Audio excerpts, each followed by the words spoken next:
What's up, what's up, what's up? It's your man Chaz Ellis once again giving you the information that you asked me for. We got a real good debate going on askchazzellis on Facebook.com. Hit that up. If you have any personal messages that you want to give, any kind of information you want to give me, please go to Ask Chaz Ellis on Facebook so your questions can be answered. Also, you can get on the message board on there. You can talk about stuff and go back and forth. I ask different questions. Be a good opportunity for you to do that. Also, the Kickstarter thing is still going on. I've got 23 more days. Please donate to Kickstarter. Some of y'all said y'all was going to donate to Kickstarter. Hadn't done it yet. I'm not saying you was lying. I'm not saying that, but I'm saying, you only got like 23 more days left. So go ahead and make your donations to Kickstarter. It's the Chaz Ellis Project on Kickstarter.com. There's going to be an annotation somewhere. It changes around a little bit, so it's going to be an annotation somewhere. It's going to be up here one. So look around for it. Okay, the question was also, after this video, like and subscribe. I'm going to tell you again, but make sure you like and subscribe. The question that I got was, does a man need money to be in a relationship? So I asked that question. I got the question. Then I asked it to everybody else on Facebook. I was like, and I got a bunch of different answers. But the general consensus was basically, yes, a man does need money to be in a relationship. So, of course, I felt like I needed to answer the question because I asked it of other people.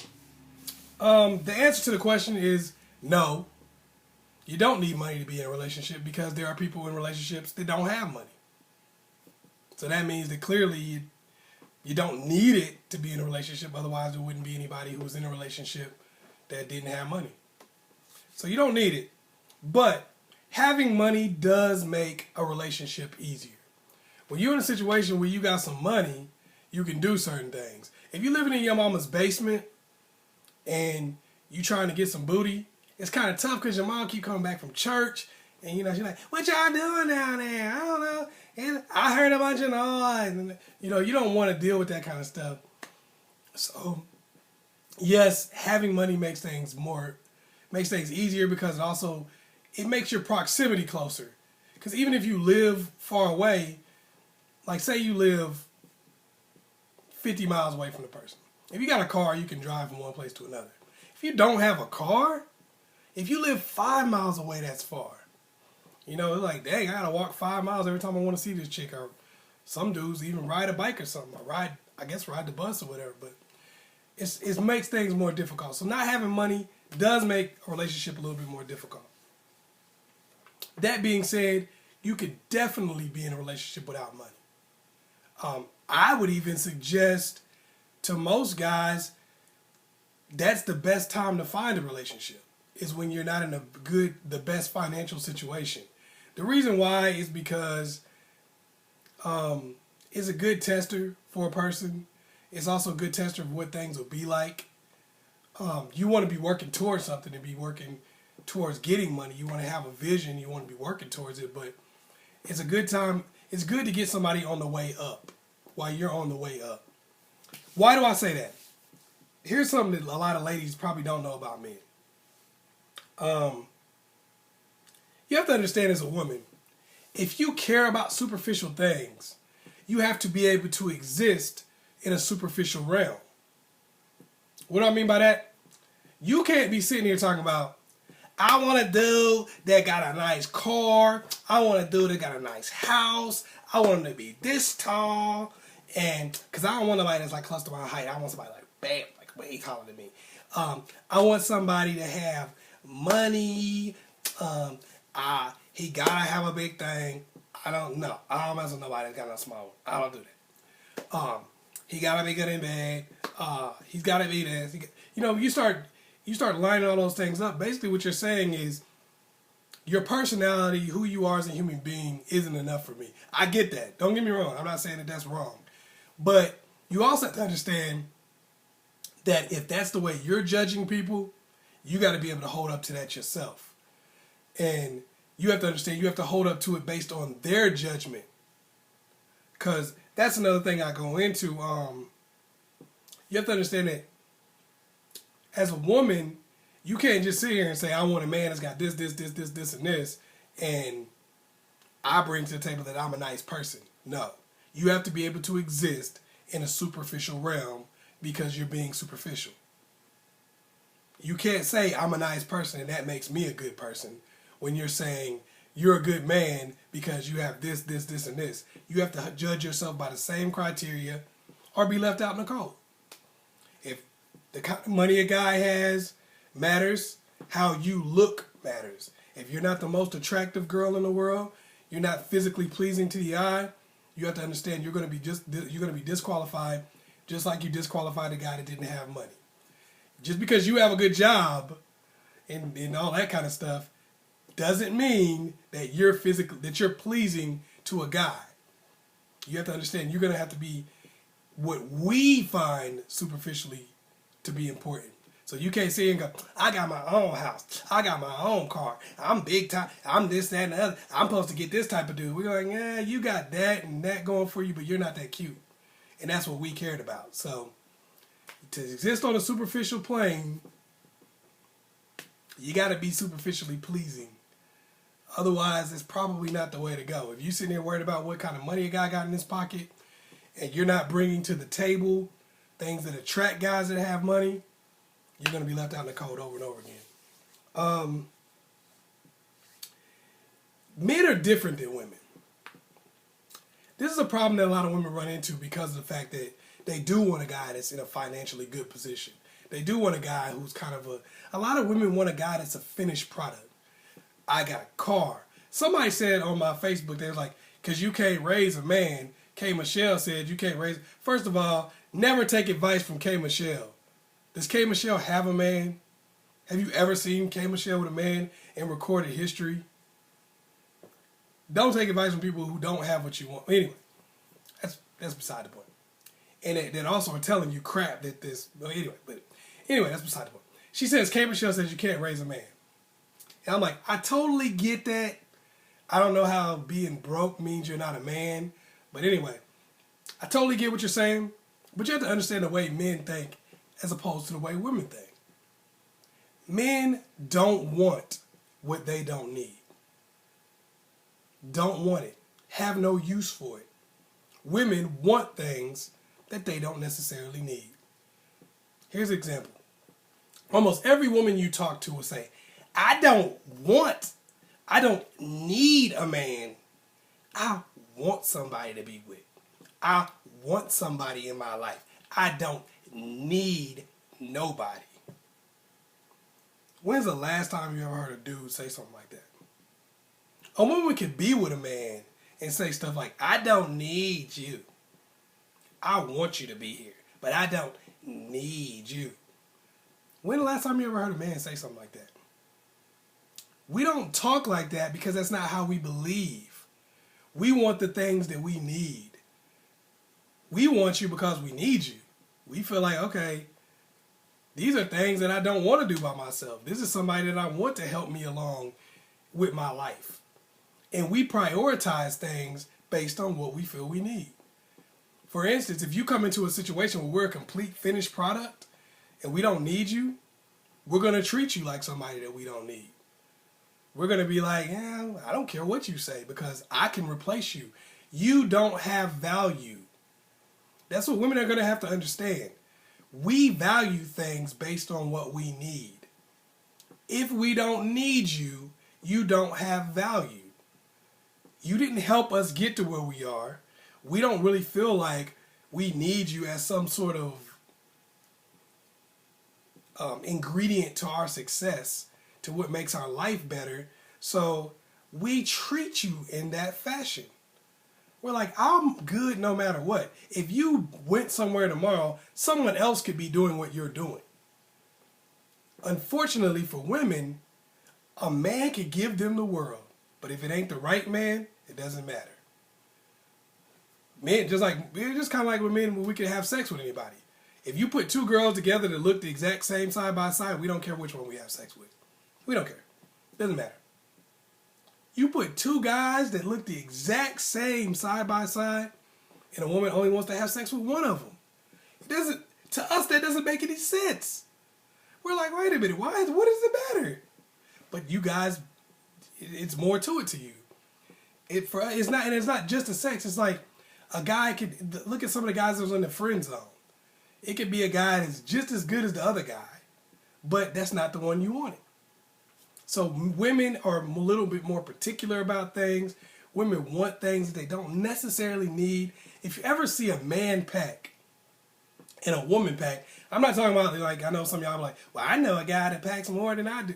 I'm talking about like a manly man.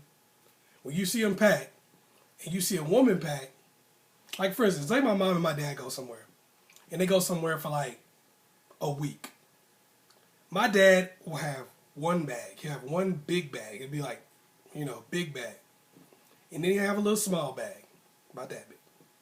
And he'll put all his toiletries in the small bag, all his clothes in the big bag. 2 bags. Doesn't matter how far he's going. Doesn't matter how long he's going. 2 bags. That's it. Never brings anything else. Never. My mother could go somewhere for 2 days. She'll bring 5, 10 bags to go somewhere for 2 days. She'll be like, well, just in case I want to bring some new shoes, I need some shoes here. Well, I'm bringing this bag so I can put stuff in it if I buy it.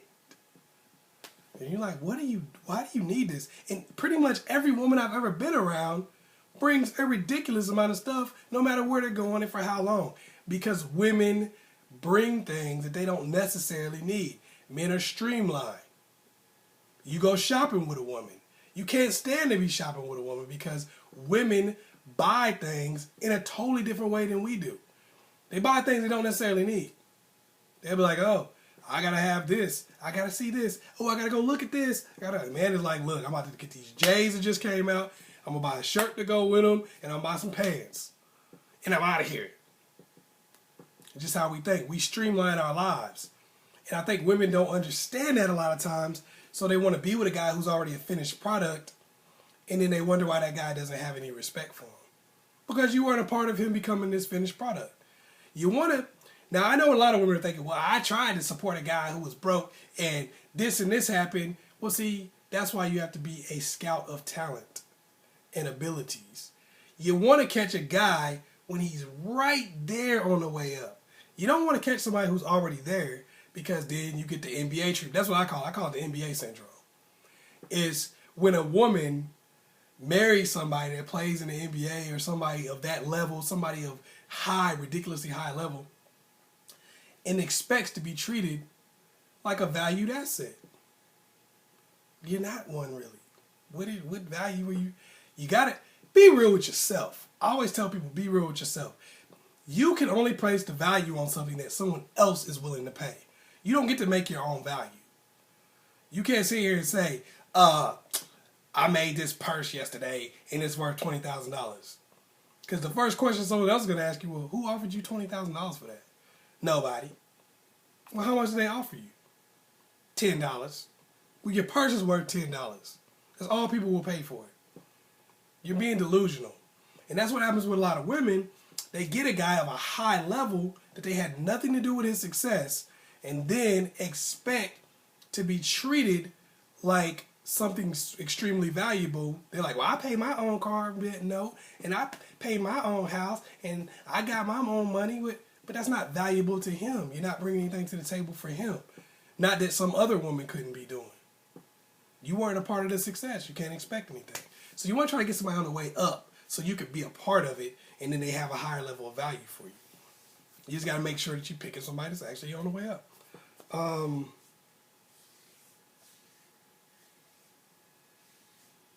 Another thing that women deal with is the fact that somewhere along the line, women got this, and I know y'all gonna get mad at me.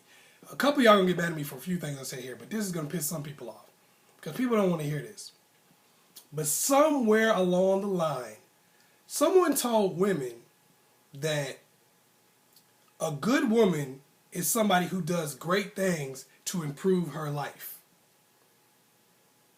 And a good man is somebody who does great things to improve the life of the woman that he's with. What measures a good man is what he does for a woman. A lot of y'all raise y'all sons that way, and you wonder why they turn out to be messed up. Because everything you talk about is how to treat a woman, what you do for a woman. You don't necessarily tell him how to be a good man for himself. And a lot of women feel like you're a good man based on what you do for me, based on what kind of person you are towards another woman, towards a woman.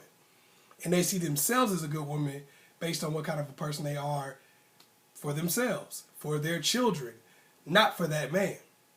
Well, this just ass backwards thinking. And it's what leaves you out in the cold a lot of times.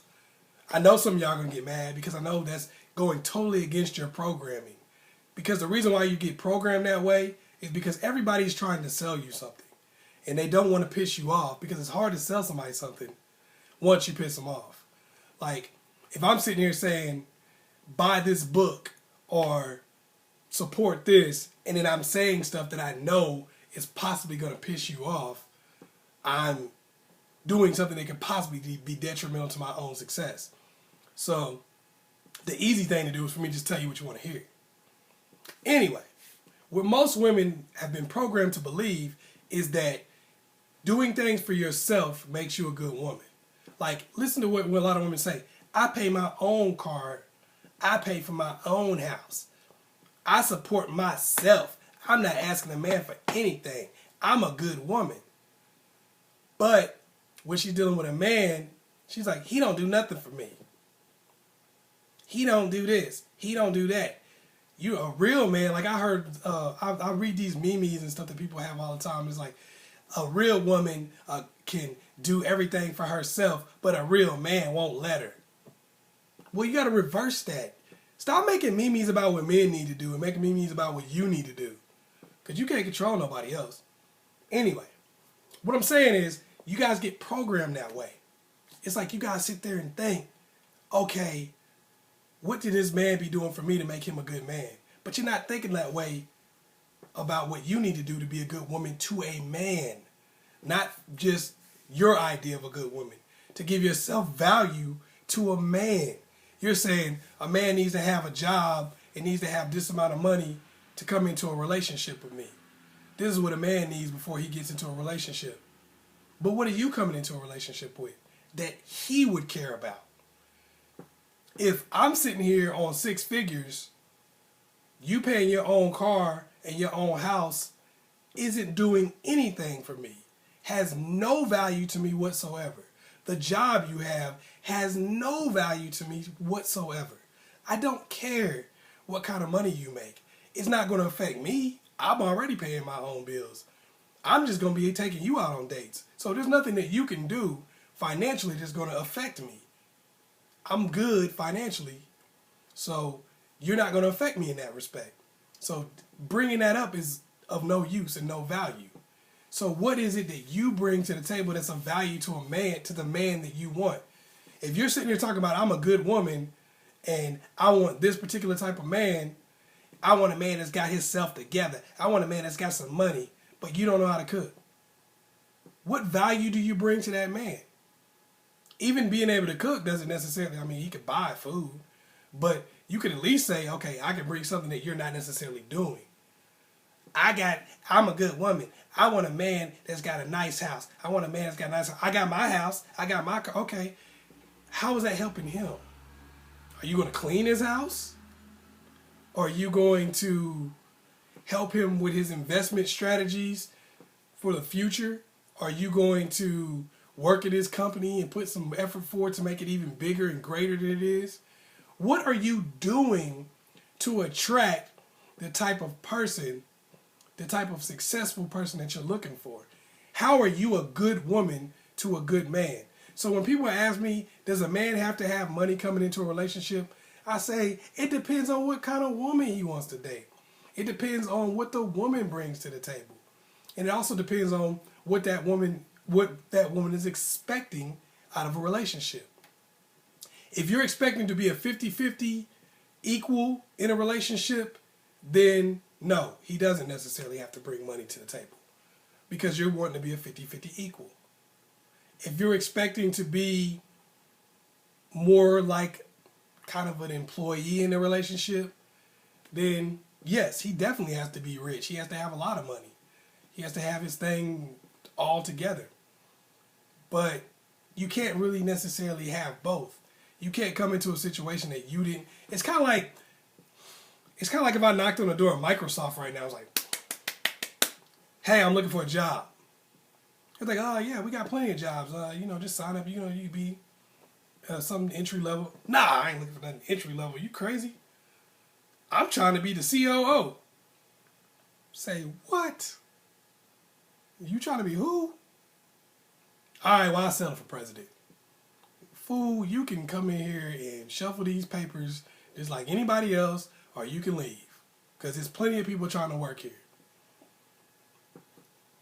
There's difference between coming to that situation and then going to your cousin Boudreaux, who's trying to start a barbecue joint down the street, and saying, "Hey, Boudreaux, I'm trying to come in and be vice president.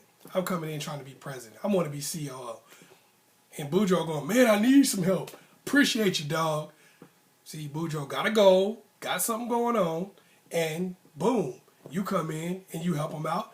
You can end up maybe even being a 50-50 partner. You're like, "Yo, you want to be a 50-50 partner? Cool." Because it's something that's on the way up. You can't come into stuff that's already been established and expect some type of gratitude for your presence there. All you did was coming into what anybody else would have came into.